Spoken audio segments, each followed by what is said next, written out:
Hello, this time I would like to show you how to create convincing 3D illusions printed on paper. I've always admired 3D illusions painted on streets or walls, but we won't go that far yet. The process is quite simple. Print a grid, place an object on the grid and take a picture of it. Transform the image to straighten the grid. Print it, cut it, and enjoy. Let's take a closer look at the steps.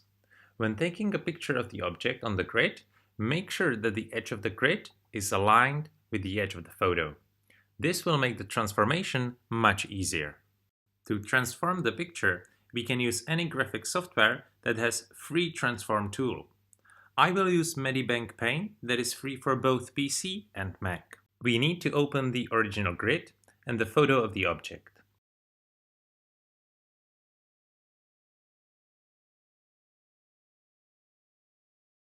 Next, we create a new image that will be large enough for the transformed photo. We then copy and paste both the grid and the photo into the new image.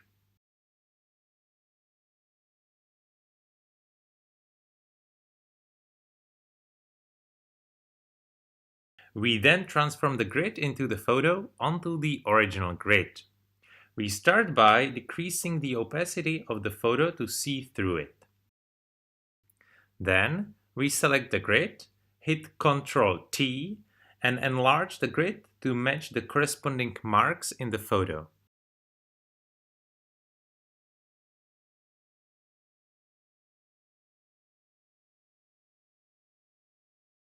And confirm by Enter. Then select the photo, hit Ctrl T again and check Free Transform option on the bottom panel. We can now transform each vertex and each edge separately. Take a time to adjust the position of individual corners so that both grids overlap as well as possible. Fitting one corner usually messes up with the other, so we must go around the grid a couple times.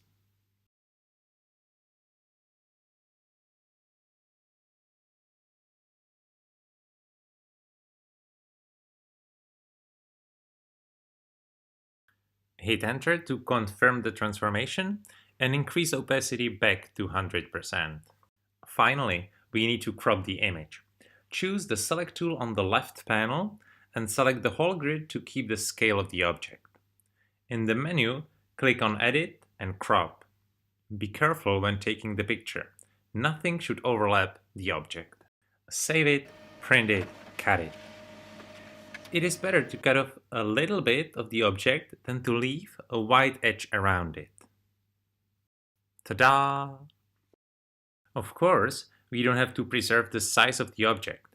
We can make big objects small or small objects big, like this jumbo wedding ring. We can simply print it large or small. Just remember that when scaling the final print, other measures such as the distance of the camera scales as well. For example, what if we want to create a huge 1 meter Rubik's Cube illusion visible when standing 3 meters away? But we only have a 20 centimeters Rubik's Cube. We have to divide all other distances by 5 as well. We need to place the camera only 60 centimeters from the cube to the height of 30 centimeters. We can now create the illusion and print it 5 times larger. Here are just 2 more examples of enlargement. The illusion works better with an object with a complicated outline, gaps or openings that we can see through. On the other hand, reflective surfaces can be problematic due to the grid that reflects on them. Last but not least tip on the enlargement. Notice that if we enlarge the distances by the factor of 5, we enlarge the surface by the factor of 5 squared, or 25. The amount of paper and ink needed grows with the power of 2. I would love to see your illusions, so please share them in the comment section. This is Math Constructed. Thank you for watching.